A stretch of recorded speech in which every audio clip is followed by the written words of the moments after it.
Dust motes danced in the shaft of grey light cutting through the library. When Marcus handed over the marriage contract, his fingers smelled of ink and expensive cigars. "This is an arrangement of mutual benefit," he had said, his voice flat, devoid of the tremor men usually feigned for their brides. Nothing more. Ella signed her name without blinking. She believed him completely. She built her life around that cold, hard truth.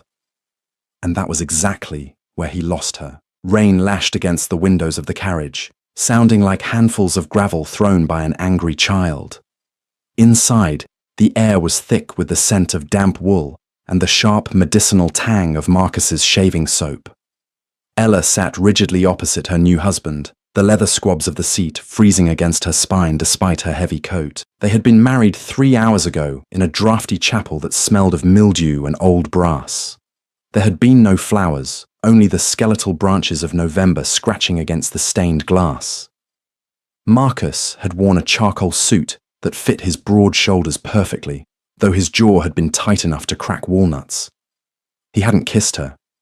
He had nodded, signed the register, and handed her into the carriage as if loading a particularly fragile crate of imported tea.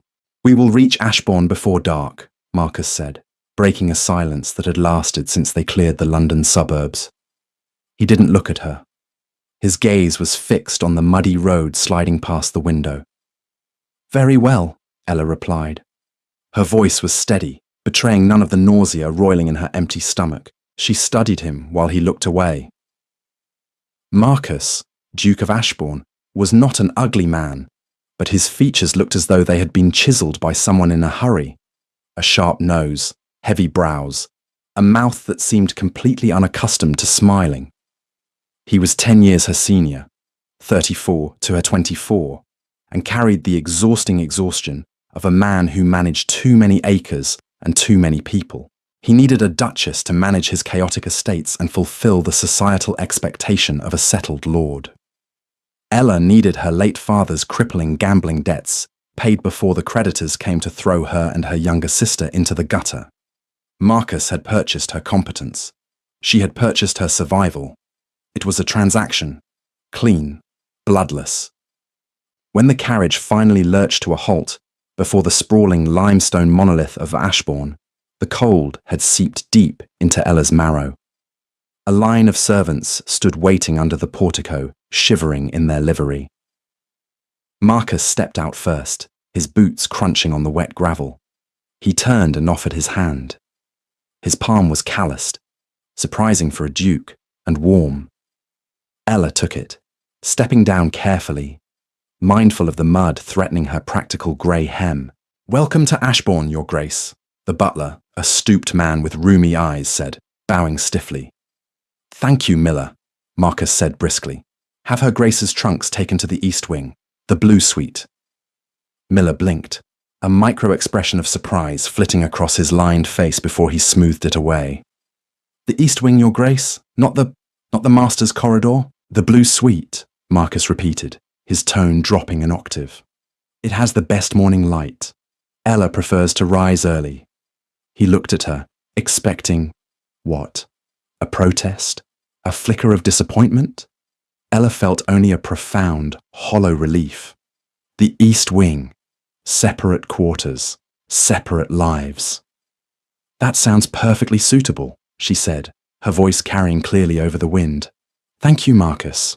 I do prefer the morning light." Marcus's jaw tightened again. He dropped her hand. "Miller will show you up. I have estate managers waiting in my study. Dinner is at 8. We do not dress formally unless there are guests." "Understood," she said. She watched him walk away, his dark coat blending into the shadows of the massive stone entryway. She didn't feel abandoned. She felt safe.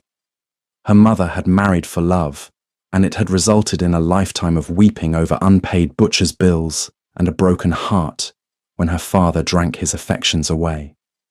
Love was a parasite. Convenience was a fortress. Ella pulled her shawl tighter around her shoulders, breathed in the smell of floor wax and old wood, and followed the butler up the stairs. Perfectly content. 3 weeks passed. The rhythm of Ashbourne was not entirely unlike the ticking of the massive grandfather clock in the foyer. Relentless, predictable, and somewhat hollow. Ella took to her role with the ruthless efficiency of a general charting a campaign. Within a fortnight, she had audited the kitchen accounts, discovering that the head cook had been skimming off the butcher's bills. She reorganized the linen closets, negotiated a better price for the estate's coal supply, and established a routine that ran like a well-oiled machine. She saw Marcus precisely twice a day, at breakfast, which was served at 7 in the morning in a small, drafty morning room, and at dinner in the cavernous dining hall. Breakfast on a Tuesday was typical. The air was frigid, the fire in the grate struggling against a downdraft that blew wood smoke back into the room. Ella sat at one end of the long mahogany table, nursing a cup of tea that had gone tepid. The bitter scent of Seville orange marmalade hung in the air. Marcus sat 20 feet away, hidden behind the Times. The only sound was the scratching of his butter knife against toasted bread and the rustle of turning pages. "The roof on the tenant cottages near the South Stream is leaking," Ella said, not looking up from her own ledger. She ran her finger down a column of numbers, the graphite smudging slightly against her skin. "I've authorized the carpenter to begin repairs tomorrow. It will cost £40. The newspaper lowered an inch. Marcus's grey eyes peered over the top. "You don't need my authorization for £40, Ella. You are the Duchess." "I am aware of my title," she replied evenly, turning a page. "But it is your money. I am merely providing a report of expenses." Marcus lowered the paper completely, folding it with a sharp crease. He stared at her. She wore a high-collared, unadorned wool dress of deep plum. Her hair was pulled back in a severe knot. She looked less like a bride and more like a governess. "I bought you a shawl," he said abruptly. Ella paused, her pencil hovering over the paper. "Yes. The cashmere. It was delivered yesterday." "You aren't wearing it." "It is entirely too fine for morning work," she said, looking at him with genuine confusion. "The housemaids are turning out the drawing room today. The dust would ruin it. I have put it away in cedar for when we travel to London." Marcus frowned. It wasn't an angry frown, but a tightening of his features that suggested he had bitten into something sour. "I bought it because you shiver during breakfast. It wasn't meant for a cedar box." "I am perfectly warm," Ella lied, her toes completely numb in her leather boots. "But I thank you for the consideration. It was a very generous bonus." Bonus. The word hung in the cold air, sharp as glass. Marcus stared at her, a muscle twitching near his temple. He had negotiated this marriage. He had told her, explicitly, that it was a business arrangement. Why, then, did her treating it exactly as such feel like a stone lodged in his throat? "It wasn't a bonus," he muttered, picking up his paper again, though he didn't read it. "It was a gift." "As you say," Ella murmured, returning to her ledger. She didn't understand his irritation. She was doing everything right. She demanded nothing of his time, nothing of his affections. She kept his house perfectly. She did not pry into his affairs or write him cloying letters when he travelled to the neighbouring county. She was the perfect convenience. That evening, as she sat brushing her hair before her vanity, she smelled it. A faint, lingering scent of cigar smoke near her door. She paused, the boar bristle brush half suspended in her dark hair. She walked softly to the heavy oak door and pressed her ear against it. Nothing. But when she opened it a crack, peering out into the dimly lit corridor, she saw the broad, retreating back of her husband, his footsteps muffled by the carpet. He had been standing outside her room. Ella closed the door silently, her heart performing a strange, irregular thud against her ribs. She pressed her cold hands to her cheeks. She must not misinterpret things. Men like Marcus paced. Men like Marcus had things on their mind. He was likely thinking about crop rotations or parliamentary votes. He had drawn the boundary line in the London Library. She would die before she was the one to foolishly step across it. The first real test of their arrangement arrived in mid-December, with the arrival of Marcus's cousin, Lord Philip. Philip was everything Marcus was not: blonde, gregarious, indolent, and spiteful. He had arrived uninvited with 2 hunting dogs that smelled of wet fur and mud, and a trunk full of expensive clothes. He had long considered himself Marcus's heir presumptive, given Marcus's previous aversion to marriage, and his displeasure at Ella's existence was barely masked behind polite smiles. Dinner on the 3rd night of Philip's stay was an agonizing affair. The dining room fire blazed too hot, casting flickering, aggressive shadows against the blood-red damask wallpaper. The roast pheasant was overly salted, requiring constant sips of heavy Bordeaux. Ella sat opposite Marcus, wearing a dark green velvet gown that felt heavy and restrictive. Philip sat between them, swirling his wineglass and eyeing Ella with a smirk. "I must say, Marcus," Philip drawled, leaning back in his chair, "when I heard you finally tied the knot, I assumed you'd found some blushing debutante clinging to your arm. But Ella here is terrifyingly practical. I caught her lecturing the gamekeeper about the cost of feed this afternoon." Marcus stiffened. "Ella manages the household exceptionally well." "Oh, I don't doubt it," Philip said, taking a slow sip of his wine. He turned his pale blue eyes to Ella. "But one has to wonder, my dear. What possesses a woman to marry a man who famously declared he'd rather live in a monastery than take a wife? It must be awfully lonely in that East Wing. I hear the draft is terrible." The table went dead silent. The scraping of forks ceased. Marcus's hands gripped the edge of the table, his knuckles turning stark white. He opened his mouth to speak, a surge of dark, protective fury rising in his chest, a feeling so alien it nearly choked him. Before he could utter a word, Ella placed her silver fork down. The soft clink echoed loudly. "Lonely, Lord Philip?" Ella asked. Her voice was mild, almost bored. She met Philip's gaze with a placid, unblinking stare. "I find I am far too busy to be lonely. As for my reasons for marrying Marcus, they are entirely a matter of public record. He required a duchess who would not squander his fortune on frivolous entertainments, and I required a position that afforded me stability. It is a highly successful partnership." She picked up her wineglass, inspecting the ruby liquid. "I do not require a man to read me poetry, Philip, nor do I require him to pretend a grand passion that will inevitably fade into resentment. Marcus is honourable, he pays his accounts on time, and he does not populate his estate with useless hangers-on." She smiled, a sharp, cold expression. "Present company excluded, of course." Philip's face flushed a mottled, ugly red. He opened his mouth, closed it, and took a frantic gulp of wine. Ella calmly cut another piece of pheasant. She felt a brief flash of satisfaction, but mostly she just wanted the meal to end. She had protected her investment. She had protected the arrangement. She glanced down the table at Marcus, expecting a nod of approval. Instead, Marcus was staring at her as if she had just slapped him across the face. His expression was devastated. Later that night, the corridor outside the library was dim, smelling faintly of the beeswax used to polish the panelling. Ella was walking back from the kitchens, having secured a cup of warm milk to settle her stomach, when Marcus stepped out of the shadows.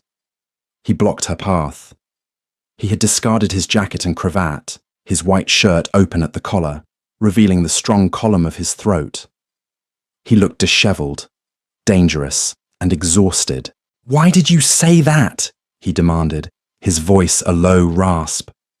Ella gripped the saucer tightly. "Say what? About the hangers-on? Philip was being insolent. You were paying him entirely too much courtesy by remaining silent." "Not that," Marcus said, stepping closer. He was close enough that she could feel the heat radiating from him. She could smell the Bordeaux on his breath and the sharp scent of his soap. "Why did you tell him our marriage was merely a partnership of convenience?" Ella looked at him, genuinely bewildered. "Because it is. That is what you told me. I was simply defending the logic of your own terms." Marcus looked down at her upturned face. Her dark eyes were wide, clear, and completely devoid of the hurt he wanted to see. She wasn't playing a game. She wasn't hiding a broken heart behind a mask of indifference. She truly, entirely, believed every cold word he had said to her in London. He had wanted a wife who wouldn't demand his soul. He had built a cage of pragmatism and locked them both inside. But looking at her now, at the soft curve of her mouth that had defended him so ruthlessly, at the fierce, independent posture of her shoulders, he realized the horrifying truth. He wanted her to be hurt. He wanted her to be furious. He wanted her to tear the contract to shreds and demand he love her. Marcus started, his voice cracking. He reached out, his fingers hovering an inch from the velvet of her sleeve. He wanted to touch her arm, to pull her against his chest, until that terrifying composure shattered. Ella saw the movement. Without thinking, operating on pure survival instinct, she took a smooth, deliberate step backward. Out of his reach. "It is late, Marcus," she said, her voice dropping to a whisper, though it held the finality of a slamming door. "We both have ledgers to balance in the morning." She walked past him, her skirts whispering against the floorboards. Marcus stood in the dark, cold corridor, his hands still suspended in the empty air, finally understanding the terrible, irreversible mistake he had made. Frost crept up the leaded glass of the conservatory like skeletal fingers, choking out the weak January sun. Inside, the air tasted of wet rot and dormant geraniums. Ella knelt on the damp flagstones, her heavy wool skirts soaking up the moisture, meticulously cataloguing the surviving citrus trees. Her breath plumed in the frigid air. Her fingers, stripped of gloves so she could feel for blight on the leaves, were a mottled, ugly purplish blue. She was counting the cost of fertilizer when the heavy iron-hinged door groaned open. Marcus stepped into the humid, freezing space, bringing with him the sharp scent of a cold morning ride, horse sweat, wet leather, and the metallic tang of snow in the air. He stopped, his riding crop slapping against his thigh, his jaw clenched as he took in the sight of her kneeling in the dirt. "What are you doing?" he asked. His voice bounced off the glass panes, harsh and loud. Ella did not jump. She carefully wiped a smear of wet earth from her thumb onto a rag before looking up. "Checking the winter stock. 3 of the lemon trees have succumbed to the frost. The rest will survive if we maintain the current temperature." Marcus strode down the narrow aisle, the heels of his boots grinding against loose gravel. He stopped beside her, towering over her crouching form. "The temperature in here is barely above freezing. I passed the coal bunkers on my way from the stables. They are full, yet the furnace for this glass house is entirely unlit. Coal is expensive, Marcus," she said, picking up her ledger. The spine was cold, the paper stiff. "We are already running a fire in the library, the drawing room, and the servants' hall. Heating a glass house for a dozen bitter lemons seemed a poor allocation of funds." "I did not ask you to allocate funds at the expense of your own extremities." He dropped to one knee, a movement so sudden and fluid it startled her more than a shout would have. He reached out and caught her wrist. Ella froze. His hand was radiating heat, the suede of his riding glove slightly damp, but incredibly warm against her freezing skin. He stripped the glove off with his teeth, tossing it into the dirt, and wrapped his bare hand around her icy fingers. The contrast was agonizing. The sudden warmth felt like burning needles sinking into her nerve endings. She flinched, trying to pull back. "Marcus, please. You are getting mud on your trousers." "Damn the mud," he ground out. He didn't let go. He rubbed his thumb over her knuckles, feeling the rigid, frozen stiffness of her joints. "Your hands are like ice. You are shivering. Why do you do this? Why do you insist on suffering?" Ella stared at him, her chest tight, an alarming flutter of panic rising in her throat. She didn't understand the anger in his eyes. She was saving him money. She was doing the job she had been purchased to do. Why was he furious? "I am not suffering," she said, forcing her voice to remain entirely level. She gently, but firmly, twisted her wrist until he had to release her or bruise her. She tucked her hands into the folds of her skirt. "I am managing the estate. You entrusted me with the accounts. I found an inefficiency, and I corrected it." Marcus rocked back on his heels, running a hand through his dark hair. The smell of crushed eucalyptus rose from the bruised leaves beneath his boots. "I did not buy a martyr, Ella." The word buy hung in the damp air. Ella looked away, her eyes fixing on a withered brown lemon hanging stubbornly from a dead branch. "No, you bought a manager, and I am managing. If my methods are displeasing to you, you have only to say so, and I will adjust the household budget to include more coal." "That isn't what I meant." Marcus's voice cracked. He looked at her profile, the sharp line of her jaw, the dark lashes lowered over eyes that refused to meet his. He wanted to shake her. He wanted to drag her into the house, sit her by a roaring fire, and wrap her in blankets until she stopped looking at him like he was a predator waiting to strike. He didn't know how to undo the knot he had tied on their wedding day. He had set the rules of this engagement in stone, and Ella was following them with a religious, terrifying devotion. "Just light the furnace," he said finally, standing up. The air seemed to leave his lungs all at once, leaving him hollow. "Light the furnace, Ella, that is an order." He turned and walked out. The heavy iron door slammed shut, the sound vibrating through the fragile glass. Ella remained on the floor for a long time. She pulled her hands from her skirt and stared at her knuckles. Where his thumb had rubbed against her skin, a bright, angry red patch of warmth remained, throbbing in time with her pulse. She rubbed the spot frantically, trying to erase the sensation, terrified of what it meant, terrified of the crack it threatened to form in her perfectly constructed armor.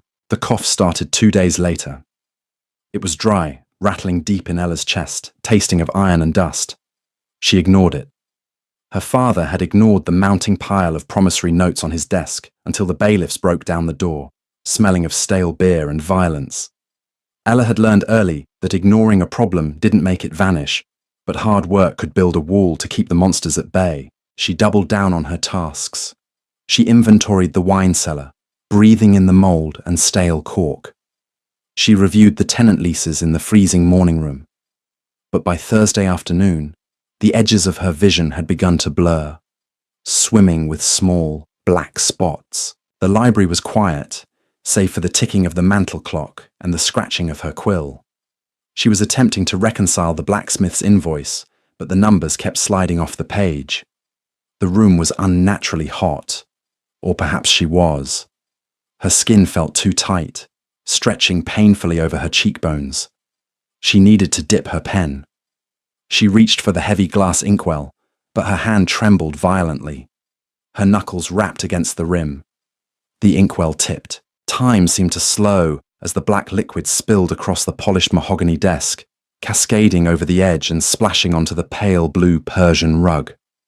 The sharp, acidic smell of iron gall ink bloomed in the stagnant air. "No," Ella whispered, her voice a dry rasp. She scrambled up from her chair, her knees buckling instantly. She caught the edge of the desk, but her hands slipped on the wet ink. She went down hard, her shoulder colliding with the floorboards. The pain was distant, muffled by the roaring in her ears. She tried to push herself up, her breathing shallow and ragged, but her limbs felt as though they were filled with wet sand. The heavy library doors opened. Marcus stopped in the threshold. He had come to ask her about a lease, holding a sheaf of papers. The papers slipped from his fingers, scattering across the floor with a soft, chaotic rustle. He didn't speak. He didn't shout for the servants. He crossed the room in 3 long strides, falling to his knees beside her.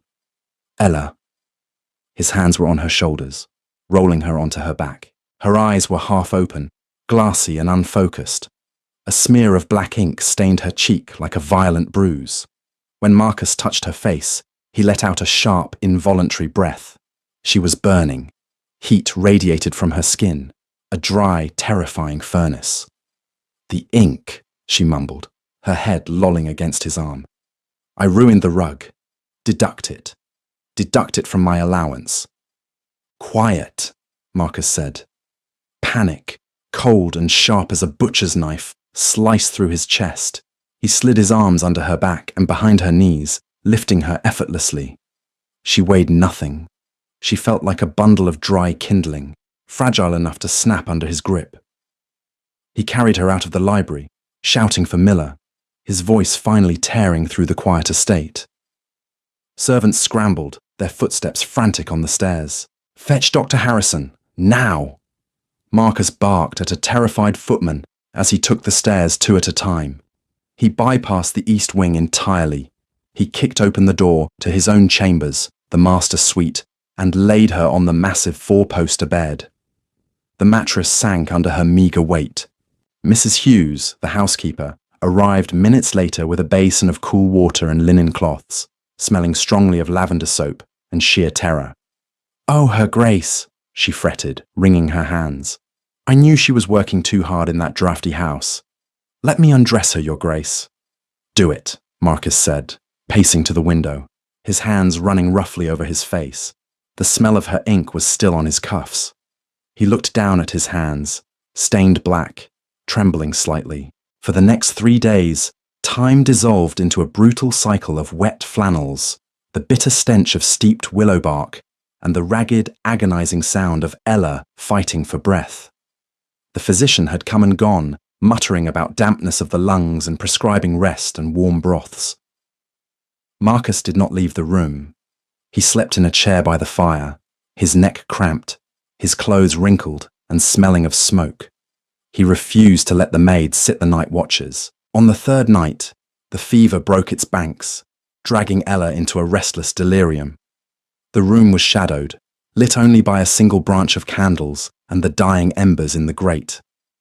Marcus sat at her bedside, wiping a cool, damp cloth over her forehead. Her dark hair was plastered to her temples with sweat.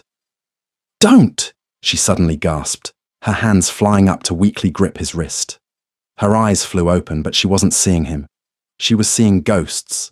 "I won't," Marcus said softly, his voice thick with exhaustion. "You're safe, Ella." "Don't send me back," she pleaded, her voice a thin, broken wire. Her grip tightened on his wrist with surprising strength. "The accounts are balanced. I checked them twice.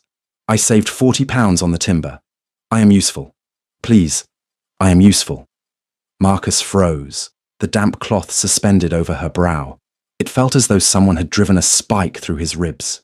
"Ella, you don't have to be useful," he whispered, his throat closing. "I won't ask for a new gown," she rambled on, thrashing her head side to side on the pillow, fighting a battle he couldn't see. "I won't ask for anything. Just a room. Just a quiet room. I can manage the servants. I can pay the butcher. Papa, please don't let them take the furniture." "Ella!" Marcus leaned closer, gently catching her thrashing hands, holding them flat against the mattress. "Ella, listen to me," she whimpered, fighting his grip. "He'll throw me out. If I cost too much, he'll throw me out. It's a convenience. Only convenience. I have to be perfect." A tear slipped from the corner of her closed eye, tracking a hot, salty path into her hairline. Marcus stared at her, the silence of the room pressing down on him like a physical weight. "It is an arrangement of mutual benefit. Nothing more." His own words, spoken in that dusty London library, echoed in his ears. He had thought he was offering her clarity. He had thought he was sparing them both the messy, painful complications of expectation. Instead, he had handed her a ledger and told her that her survival depended on her margins. He had turned his wife into an employee, terrified of dismissal. Slowly, Marcus let go of her hands. He leaned down, burying his face in the space between her neck and the pillow. He breathed in the scent of sickness and sweat and the faint, lingering trace of her lavender soap. "I was a fool," he whispered into the dark, his voice cracking violently. "I am so sorry, Ella. I was a goddamned fool." She didn't hear him. She just let out a long, shuddering sigh and slipped deeper into the dark, leaving Marcus alone to sit in the ruins of his perfect arrangement. Consciousness returned not as a sudden dawn, but as a slow, painful drag upward through deep, suffocating mud. Ella registered the physical miseries first. Her throat felt as though it had been scoured with crushed glass. Her tongue was a dry, swollen weight in her mouth, tasting faintly of copper and stale herbs. The skin across her cheekbones pulled tight, aching with the residual burn of a fever that had finally burned itself to ash, she opened her eyes. The light in the room was dim, the heavy velvet drapes drawn tightly against the winter morning. But the sliver of grey light that did escape revealed a ceiling she did not recognize. Instead of the plain, water-stained plaster of the east wing, intricate crown moulding crawled along the edges of the room, framing a sprawling fresco of faded cherubs. She blinked, her eyelashes feeling heavy, crusted with sleep. She tried to turn her head, but her neck muscles screamed in protest.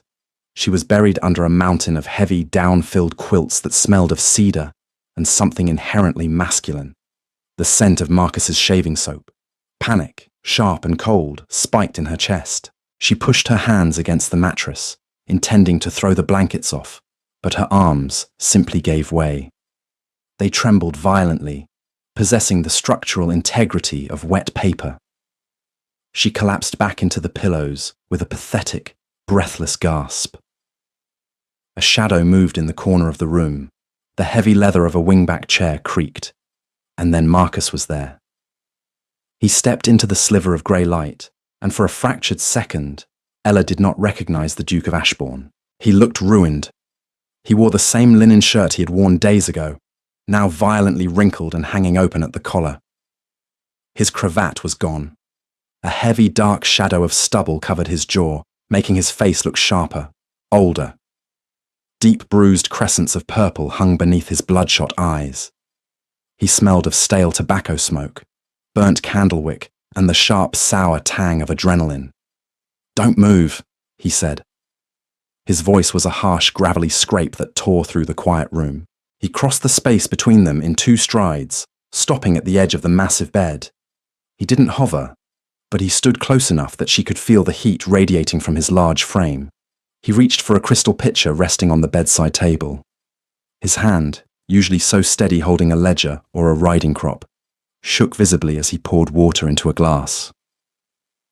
"Here," he muttered, sliding his other arm gently behind her shoulders. Ella flinched automatically at the contact.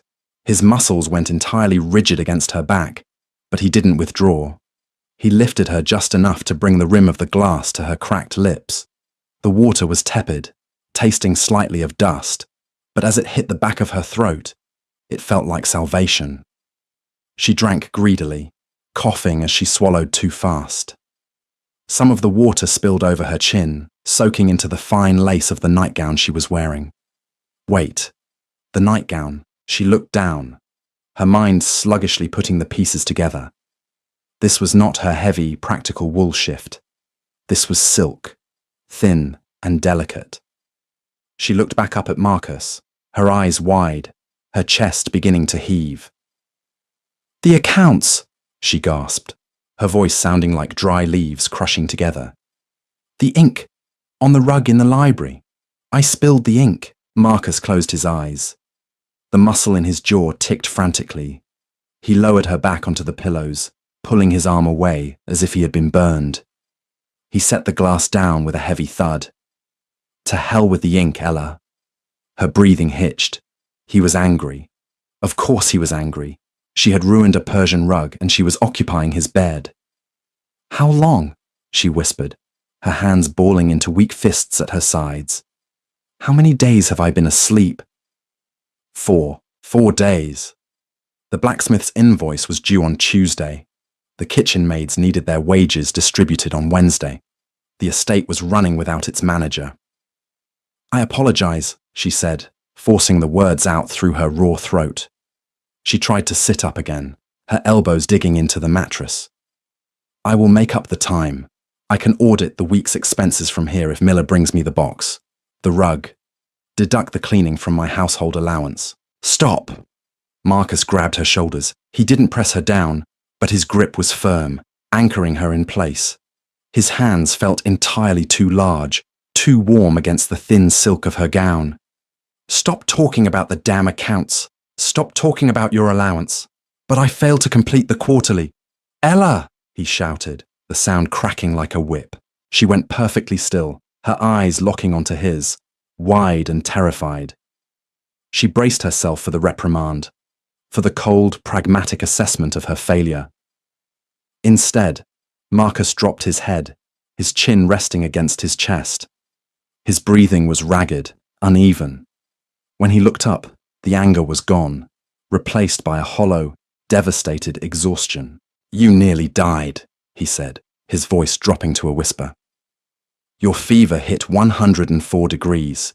You stopped breathing twice on Thursday night. Dr. Harrison told me to send for a priest." Ella stared at him. She felt disconnected from the words, as if he were reciting the symptoms of a stranger. "But I didn't," she pointed out, her practical mind grasping for solid ground. "I am awake. The fever is gone. I simply need a day to regain my footing, and then I will vacate your room." "You aren't leaving this room." "Marcus, this is your chamber. It is highly inappropriate for me to—" "I don't care what is appropriate," he cut in, stepping back from the bed and raking a hand through his greasy hair. "You are staying here. The fire is larger, the drafts are fewer, and I can keep a goddamned eye on you." Ella watched him pace to the window and back. The smell of his fear was heavy in the air, mixing with the sharp scent of the medicinal herbs. She didn't understand this. This was not in the contract. "Why?" she asked, her voice flat, devoid of emotion. Marcus stopped.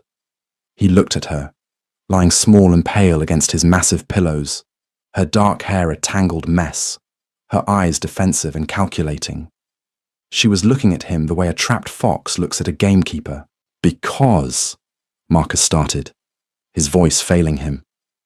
He swallowed hard, the sharp line of his Adam's apple bobbing. He wanted to tell her what she had screamed in her delirium. He wanted to tell her that her terrified pleading had shattered his ribs and ripped out his heart. But looking at her cold, pragmatic face, he knew she wouldn't believe him. If he told her he cared, she would look for the trap. "Because a dead Duchess is a logistical nightmare," he lied, his voice turning carefully neutral. "And I do not wish to organize a funeral in January." Ella let out a slow, quiet breath. The tension bled out of her shoulders. The world clicked back into its familiar, predictable axis. Logistics, convenience. That she understood. "Very well," she said, closing her eyes. "I will recover quickly, Marcus. I promise not to be an inconvenience for much longer." She didn't see him flinch. She only heard the heavy tread of his boots as he walked to the door, the click of the latch, and the suffocating silence he left behind. A week passed. The winter beyond the velvet drapes remained unyielding, a grey smear of frost and freezing rain. Inside the master suite, the air was stiflingly warm, smelling of burning oak and the sharp, medicinal beef broth Mrs. Hughes forced down Ella's throat twice a day. Ella hated the room. She hated the softness of the mattress that made her feel as though she were sinking into quicksand. She hated the silence. Most of all, she hated the utter lack of purpose. She was sitting in a winged armchair by the fire, wrapped in a heavy tartan blanket. Her strength was returning in slow, agonizing increments. She could walk across the room without her knees buckling, though her chest still ached with a deep, lingering rattle when she breathed too deeply. The heavy oak door swung open, the iron hinges groaning. Marcus entered. He had finally shaved, and he wore a clean charcoal suit, but the dark circles remained under his eyes. He carried a silver tray. He didn't hand it to a footman. He carried it himself, crossing the carpet and setting it on the small table beside her chair. On the tray was a porcelain teacup, a slice of dry toast, and a thick, leather-bound book. Ella's eyes locked onto the book instantly. It was her primary estate ledger. The dark green cover was slightly scuffed at the corners from where she had gripped it so tightly in the glass house. Her heart gave a pathetic, hopeful flutter. "Miller sent up the accounts?" she asked, reaching out from beneath the tartan blanket. Marcus's hand shot out, resting heavily flat against the cover of the book, pinning it to the table. His knuckles were white. "Miller didn't send it up," Marcus said, his voice low. "I fetched it from your desk." Ella looked at his hand, then up to his face. "Are there discrepancies? If the butcher has attempted to alter his pricing again while I was indisposed—" "There are no discrepancies, Ella. The accounts are perfect. They are immaculate." Marcus picked up the ledger, He weighed it in his hand for a moment, staring at the embossed spine. Then, in a single, fluid motion, he turned and tossed the heavy book directly into the roaring fireplace. The heavy thud of the leather hitting the burning log sent a shower of orange sparks spitting onto the stone hearth. The fire hissed, choking for a second on the sudden mass before the dry paper caught. A bright, unnatural blue flame licked up the side of the pages. The smell of burning leather and melting glue instantly filled the room, acrid and foul. Ella ripped the blanket off, her body surging upward before her weakened legs betrayed her. She stumbled, catching herself heavily against the arm of the chair. "What are you doing?" she screamed, the sound tearing at her healing throat, sending her into a violent fit of dry coughing. She clutched her chest, pointing a trembling finger at the fire. "That is a year's worth of records, the tenant histories, the seed margins. Marcus, pull it out." Marcus didn't move toward the fire. He moved toward her. He caught her by the elbows as she tried to lunge past him, holding her firmly, absorbing her weak, frantic struggling. "Stop," he commanded, his voice vibrating in his chest. "Let it burn." "You're insane," she choked out, tears of pure, unadulterated panic springing to her eyes. The ledger was her shield. It was the physical proof that she was useful, that she belonged here. Without it, she was just another mouth to feed, just another debt her father had incurred. "Why would you do that? I worked for months on those margins." "Because you were dying for them," Marcus roared, the volume of his voice shocking them both into silence. The echo bounced off the plaster cherubs above them. The only sound left was the crackle of the fire consuming the thick parchment, curling the pages into black, brittle husks. Ella stared at him, her chest heaving, her lungs burning. She shrank back into his grip, her survival instincts flaring bright and hot. "If you are displeased with my work, you need only say so," she said, her voice shaking violently, dropping into the cold, dead tone she used to protect herself. "If you wish to terminate the arrangement, Marcus, have the decency to present me with terms. Do not resort to theatrics." Marcus closed his eyes, a look of profound agony crossing his sharp features. He slowly loosened his grip on her elbows, his hands sliding down her arms, until his thumbs rested against her inner wrists, feeling the frantic, rabbit-like thumping of her pulse. "There is no arrangement, Ella," he said, his voice cracking, entirely stripped of its usual aristocratic boredom. "There is no contract. I don't care about the seed margins. I don't care if the tenant cottages fall into the river. I don't care if you spend £10,000 on a shawl and throw it in the mud." Ella pulled her hands away, taking a staggering step backward. She crossed her arms tightly over her chest, guarding herself. "Do not mock me. You made the terms exceptionally clear in London. An arrangement of mutual benefit. Nothing more." She threw his own words back at him like stones. "I believed you." "I know you did," Marcus said, taking a step toward her. The smell of burning paper was overwhelming now, mixing with the scent of his wool suit. "That was my mistake. I was a coward, Ella. I looked at you in that library, so composed, so fiercely intelligent, and I was terrified. I had watched my mother waste away, waiting for a husband who preferred the company of whores and gambling halls. I vowed I would never let love turn me into a monster or a victim. So I built a cage, and I locked you inside it with me." He stopped a foot away from her. He didn't try to touch her again. He looked at her with a raw, bleeding honesty that made Ella want to look away. "When you were burning with fever," Marcus continued, his voice dropping to a rough whisper, "you begged me not to throw you out. You recited the cost of timber to prove your worth while you were fighting for air." He swallowed hard, his eyes shining suspiciously in the firelight. "You thought your only value in this house was the money you saved me. You thought I would discard you if you cost too much." Ella looked at the floor. The intricate pattern of the Persian rug blurred. Her throat tightened painfully. "My father threw my mother's heirlooms into the street to pay a bookmaker," she said, her voice entirely devoid of inflection.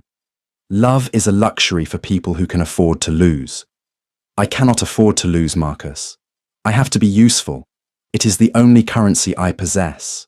No, Marcus said firmly. He reached out, slowly this time, telegraphing his movement so she could pull away if she chose. He cupped her jaw, his large, warm hand rough against her pale skin. He tipped her face up until she was forced to look at him. You are my wife, he said, the words heavy, tasting of a vow he had failed to make in the chapel. Not my manager, not my employee, my wife. I want you to read novels in the morning room. I want you to buy ugly porcelain vases and put them on the mantelpiece. I want you to laugh at Philip until he leaves. I want you to demand things of me. Ella stared up at him. Her heart was hammering against her ribs, a frantic, desperate bird throwing itself against the bars of a cage. It sounded beautiful. It sounded like everything she had secretly, shamefully wanted when she was a little girl, reading fairy tales before her father drank the library away. But she was not a little girl. She was a cynic, forged in the fires of bankruptcy and broken promises. She reached up and wrapped her cold fingers around his wrist. She didn't pull his hand away, but she didn't lean into it either. Words are cheap, Marcus, she whispered, her dark eyes searching his face, looking for the lie, looking for the trapdoor. My father told my mother he loved her every time he pawned her silver. You tore up the ledger. You burned the rules. But you cannot simply decree a change in reality because you felt a pang of guilt at my sickbed. Guilt fades. Pragmatism remains. Marcus didn't flinch. He didn't argue. He looked down at her small, cold hand gripping his wrist. He understood. He had spent months proving to her that he was a machine of commerce and convenience. He could not expect her to believe he had a heart, simply because he finally decided to show it to her. You are right, Marcus said quietly. He stepped back, letting his hand fall to his side. The fire in the grate popped, the last of the ledger collapsing into grey ash. Words mean nothing. I set the terms of this marriage. It is entirely my burden to rewrite them. He looked at her, his jaw setting with a grim, absolute determination.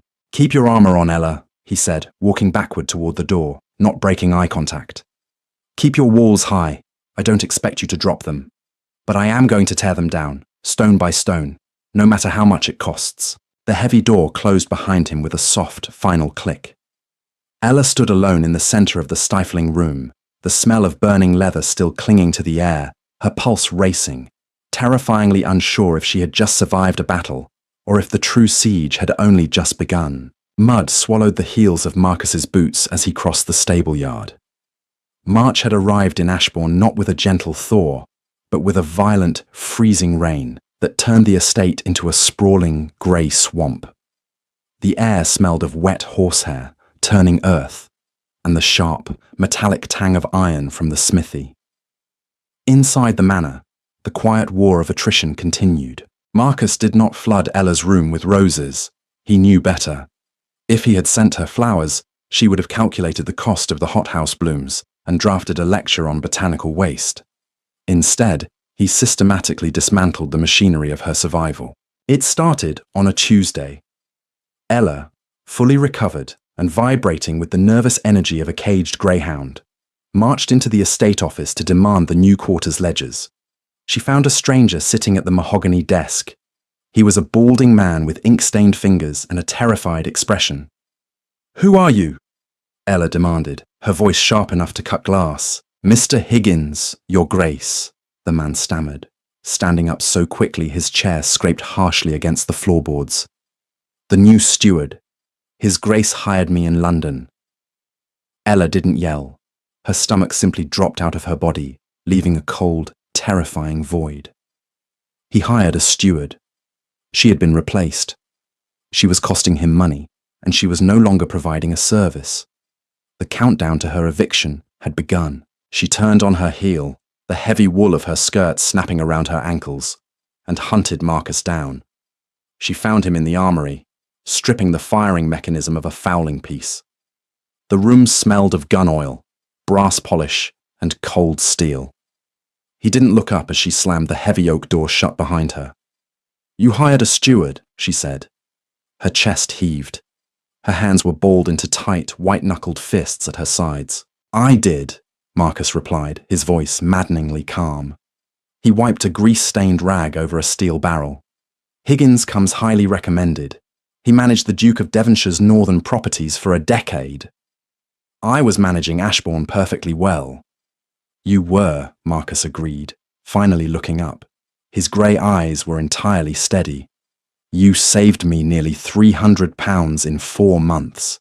You are terrifyingly efficient, Ella, but you are not my steward." "I am nothing then," she shouted, the polished veneer of her control finally cracking. The smell of gun oil made her nauseous.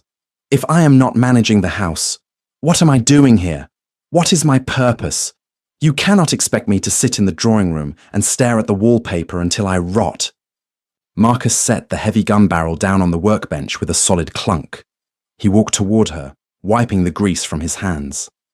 Ella stiffened, preparing to step back, but she forced her feet to remain planted. "I expect you to figure out what you actually like," Marcus said.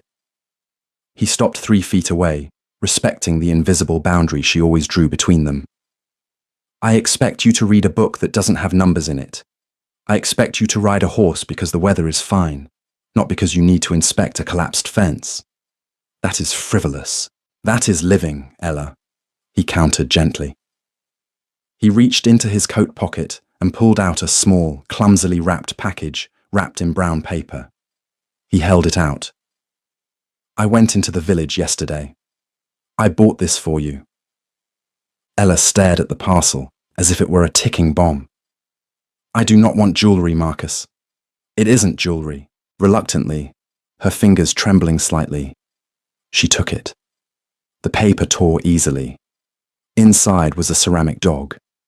It was, without question, the ugliest object Ella had ever seen in her life. It was painted a violent, jaundiced yellow, with bulging black eyes and a disproportionately large red tongue hanging from a crooked jaw. The glaze was uneven, pooling thickly around the pores. She looked up at him, entirely bewildered. "What is this?" "A monstrosity," Marcus said, the corner of his mouth twitching upward in a barely repressed smile. "I saw it in the window of the apothecary. It serves absolutely no purpose. It cannot balance an account, it cannot keep a fire lit, and it is offensive to look at. It is completely useless." He took a step closer, the scent of his shaving soap cutting through the heavy gun oil. "I want you to put it on your mantelpiece, and every time you look at it, I want you to remember that things do not have to be useful to be kept." Ella looked down at the hideous yellow dog. Her throat closed violently. A hot, prickling sensation built behind her eyes, but she refused to let the tears fall. She hated the dog. She hated what it represented. She hated that Marcus was systematically disarming her, leaving her standing naked on the battlefield. "It clashes with the wallpaper," she whispered, her voice thick. "Horribly," Marcus agreed. She didn't thank him. She simply turned and walked out, carrying the ugly ceramic dog like a shield. She placed it dead center on the marble mantelpiece in her bedroom. For the next 3 weeks, she spent hours glaring at it. She dusted it herself, terrified that a maid would knock it over. It sat there, a grotesque, yellow monument to a promise she was desperately trying not to believe. May arrived in a rush of green. The suffocating grey of winter shattered, replaced by the violent, vibrant blooming of the hawthorn hedges. The manor windows were thrown open, pulling in the scent of damp earth, crushed grass, and the sweet, heavy perfume of lilac. Ella was unravelling. The lack of structure was driving her mad.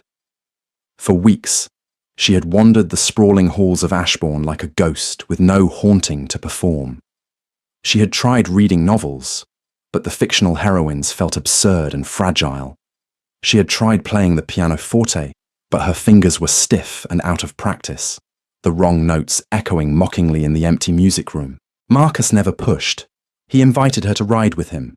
If she declined, he simply nodded and went alone. He sat with her after dinner, reading his newspapers while she aggressively embroidered crooked stitches into linen napkins. He was a solid, immovable mountain, weathering the storm of her anxiety with maddening patience. It broke on a Thursday afternoon. The sky had darkened abruptly, a sudden spring squall throwing sheets of rain against the glass of the morning room. Ella was pacing. The pressure in the atmosphere made her joints ache. She walked past the tea cart, her mind racing with a sudden, irrational terror that Higgins was mismanaging the spring planting. Her heavy velvet skirt caught the edge of a mahogany side table. She turned too quickly. The fabric pulled. The table wobbled violently. Time dilated. Ella watched in helpless slow motion as a priceless Ming Dynasty vase, a delicate eggshell-thin relic Marcus's grandfather had brought back from the East, wobbled, tipped, and plummeted toward the unforgiving marble hearth. The crash sounded like a gunshot. Blue and white porcelain exploded outward, raining fine, razor-sharp shards across the rug and the stone. Ella stopped breathing. The silence that followed the crash was absolute, save for the drumming of the rain against the window pane. Clumsy. Useless. Do you know what that cost? We will have to eat scraps for a month because of your stupidity. Her father's voice, slurred with gin and rage, echoed so loudly in her ears she actually flinched. Panic, pure and unadulterated, seized her. She dropped to her knees on the hard stone hearth. She had to fix it. She had to hide it. She had to calculate the cost. It was a Ming vase. It was worth thousands. It was worth more than her dowry. It was worth more than her life. She began grabbing the shards, her hands shaking so violently they blurred. No, no, no, she chanted, a frantic, breathless whisper. The sharp edge of a curved porcelain piece sliced deep into the palm of her left hand. Ella didn't even feel it. The blood welled instantly, a bright, shocking crimson against the pale blue porcelain, dripping onto the white marble hearth. The coppery scent of it hit the air, cutting through the smell of the rain. She kept grabbing, trying to press the broken pieces back together, smearing her own blood across the priceless artifact. Heavy footsteps pounded down the corridor. The door flew open. Marcus stood in the threshold, his coat soaked from the rain, his boots leaving muddy tracks on the floorboards. He had heard the crash from the entry hall. He took one look at her, kneeling in the ruin of the vase, her hands dripping blood, her face pale as parchment, and twisted in absolute terror, and felt his heart stop. Ella! He crossed the room in a blur, dropping to his knees directly onto the shattered porcelain. The sharp fragments crunched and ground into powder beneath his heavy riding boots. I'm sorry, Ella babbled, her voice climbing in pitch, entirely hysterical. She tried to pull her hands away from him, clutching the bloody shards to her chest. I will pay for it. I will write to my sister. We have a ring left. I can pawn it. You can dock my allowance for the rest of my life. Please, Marcus. I didn't mean to. Drop them, Marcus commanded, his voice a harsh, terrified rasp. I can fix it. Drop the glass, Ella, he roared. He didn't wait for her to obey. He reached out and forcefully grabbed her wrists, shaking her hands until the bloody porcelain pieces clattered back onto the hearth. Ella squeezed her eyes shut, pulling her shoulders up to her ears, waiting for the blow, waiting for the shouting, waiting for the eviction. Instead, Marcus grabbed the hem of his pristine white linen shirt. He ripped the fabric violently, the sound of tearing threads loud in the quiet room. He wrapped the clean linen tightly around her bleeding palm, applying fierce, desperate pressure to stem the flow of blood. He was breathing heavily, his chest heaving. Rainwater dripped from his dark hair onto his collar. It was a Ming vase, she whispered, her eyes still squeezed tightly shut, tears finally leaking from the corners. It was priceless. I don't give a damn about the vase, Marcus ground out. His hands were shaking as he tied a tight knot in the linen over her palm. You don't understand, she sobbed. The iron control of 2 decades finally snapping. Her entire body began to tremble. I cost too much. I broke it. I am a liability. You will throw me out. Marcus shifted his weight. He moved closer, crushing the remaining large pieces of the vase under his knees, reducing the priceless antique to useless, worthless dust. He let go of her bandaged hand and reached up, wrapping both of his large, warm hands around her face. He forced her to open her eyes and look at him. His face was inches from hers. His grey eyes were fierce, burning with an intensity that terrified her, but there was no anger in them. Only a profound, desperate, agonizing love. "Look at me," he whispered, his thumbs wiping away the tears streaking through the dust on her cheeks. "Look at my boots, Ella." She dragged her gaze downward. His heavy leather boots were resting squarely on the pulverized remains of the blue and white porcelain. "I would burn this house to its foundations before I let you walk out of it," Marcus said, his voice dropping to a low, raw rumble that vibrated through the floorboards. "I would shatter every possession I own if it meant you would stop looking at me with that fear in your eyes. You are not a ledger entry. You are not a debt. You are my wife, and you are allowed to break things." Ella stared at him. The metallic smell of her own blood mixed with the scent of his wet wool coat, and the fresh rain pouring through the open window. The fortress she had spent her life building didn't fall all at once. It simply dissolved. The exhaustion of constantly guarding the gates suddenly overwhelmed her. She let out a long, shuddering breath, the sound breaking on a sob. For the first time since she had signed the marriage contract in that dusty London library, Ella leaned forward. She collapsed against his chest. Marcus caught her instantly. He wrapped his arms around her trembling frame, burying his face in her dark hair, pulling her entirely into his lap. He didn't care about the mud on his clothes, or the blood on his shirt, or the ruined antique beneath them.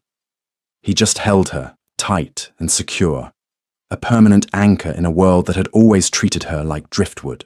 Ella closed her eyes, listening to the steady, strong thud of his heart beneath his ruined shirt. Her hand throbbed, but the deep, hollow ache in her chest, the one that had been there since she was a child, was finally, quietly, gone.